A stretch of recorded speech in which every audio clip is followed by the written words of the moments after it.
Nous avons l'habitude de voir New York au cinéma comme une ville agitée, pleine d'énergie et de vivacité, qui ne s'arrête jamais sans aucune pause. Une vision pour les Européens qu'on appelle le rêve américain. Et ce rêve a particulièrement touché une jeune cinéaste belge, influencée par la nouvelle vague française qui souhaiterait découvrir le cinéma avant-garde américain. Cette cinéaste, c'est Chantal Akerman. Elle décide de quitter la Belgique en 1971 à l'âge de 21 ans afin d'échapper au cinéma narratif et conventionnel qui domine en Europe pour explorer de nouvelles formes, plus expérimentales. C'est donc à New York qu'elle s'y installe, une ville importante du cinéma d'avant-garde, avec ses cinéastes dont Akerman est fasciné, comme Andy Warhol, Michael Snow, Stan Brakhage ou Jonas Mekas, dont elle se lie d'amitié. Elle rencontre aussi la directrice de la photographie Babette Mangold, qui travaillera dans le film le plus connu d'Akerman, Jeanne Dielman.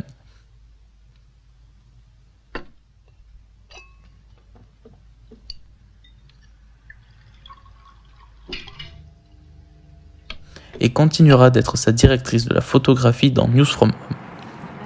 News from Home est un documentaire d'avant-garde de 1976, réalisé par Chantal Akerman.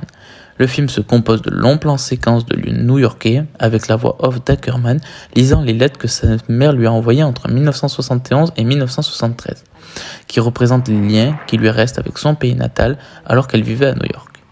Ce documentaire a été tourné quelques années après son retour en Belgique et est considéré par beaucoup de cinéastes comme un film d'exil, où elle met en scène un New York marginal et du quotidien, mais aussi un New York calme, paisible et médiatif, qui se démarque des autres New York que le spectateur a vus auparavant. Elle fait le choix de filmer les rues oubliées, les bâtiments mélancoliques et les métros déprimants. Ce plan séquence de 4 minutes et 12 secondes met en scène le métro new-yorkais. On peut donc se demander en quoi ce plan séquence traduit-il une expérience du temps et de l'espace marquée par le rien, le vide. Chantal Akerman emploie un travelling latéral droite-gauche qui lui sert à explorer la ville et à montrer le monde horizontalement, et non dans un rapport vertical, d'ambition, de réussite, comme le montre aussi un autre plan séquence de 12 minutes qui arrive un peu plus tard dans le film avec à nouveau un travelling latéral en voiture de droite à gauche. Ce mouvement de caméra nous fait penser aux premiers documentaires expérimentaux depuis la création du cinématographe, comme dans Panorama pendant l'ascension de la Tour Eiffel en 1898 réalisé par les Frères Lumière, où on assiste à un travelling de bas en haut dans une cabine où on peut apercevoir le palais du Trocadéro. Ou encore dans Jeu de reflets de vitesse de Henri Chaumette, créé en 1925, où le réalisateur expérimente avec l'utilisation des moyens de transport de Paris comme travelling pour créer des effets de vitesse.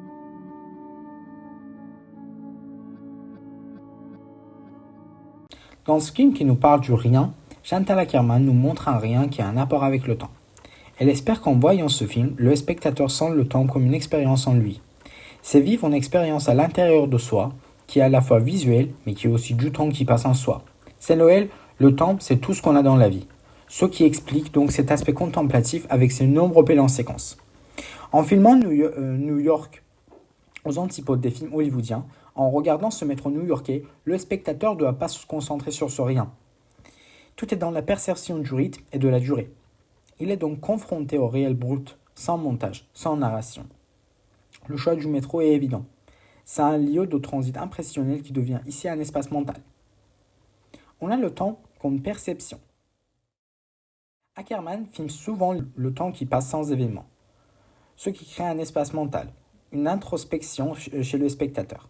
Elle capte le vide, le silence, l'attente. Ce n'est pas du temps mort, c'est du temps plein d'existence. L'ailleurs et l'absence. Dans News from Home, les lettres de la mer partent d'un temps lointain, alors qu'Akerman filme le présent de la ville. Décalage entre le temps affectif et le temps vécu. Le refus de la narration classique. Pas de structure en 3 actes. Le temps n'est pas là pour faire avancer l'histoire, mais pour faire l'exister image et le corps.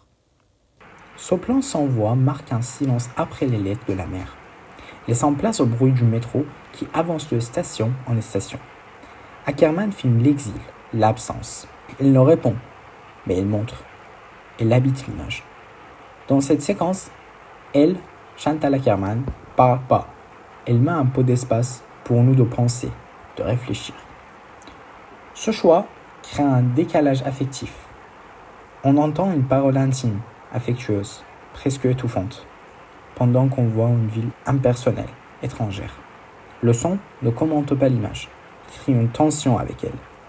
Avec ça, il y aura l'effet de la voix qui devient un fantôme du passé, superposé à un présent silencieux.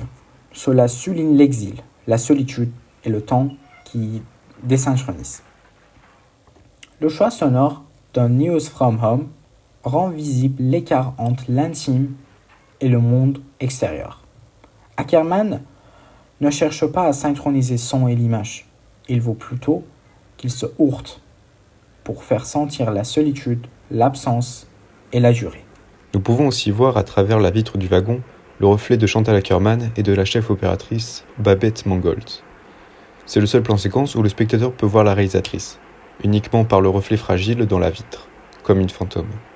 Elle n'impose pas son image, elle intègre dans le tissu de la ville, de manière discrète, presque effacée.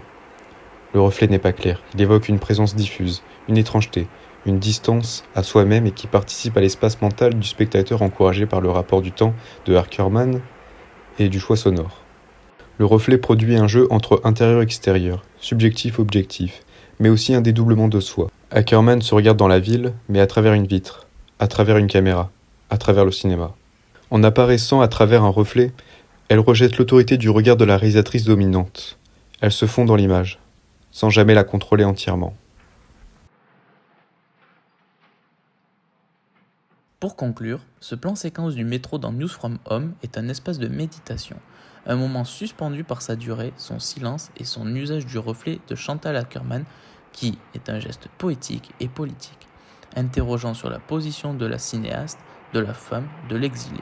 Le mouvement du train, lent et continu, offre une traversée impersonnelle de la ville, tandis que la fixité de la caméra montre le regard dans une durée étirée, voire suspendue.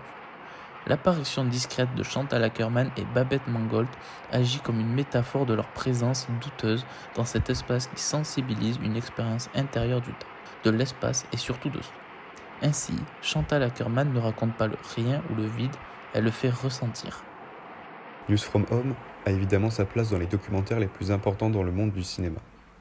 Chantal Ackerman a influencé la manière de documenter, et nous pouvons encore ressentir ses vestiges à travers des œuvres récentes, comme le documentaire Occupied City de Sir Steve McQueen en 2023, qui juxtapose des images contemporaines de la ville d'Amsterdam et une voix off qui relate les événements tragiques survenus à des adresses spécifiques d'Amsterdam pendant la période de la Seconde Guerre mondiale.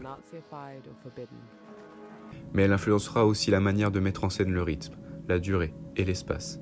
Beaucoup de cinéastes du cinéma expérimental travaillent sur l'étirement du temps et le rapport entre l'espace et soi-même, comme Scott Barley, avec son film Sleep as Her House en 2017, où la forêt et les montagnes sont les personnages principaux, comme New York dans News from Home.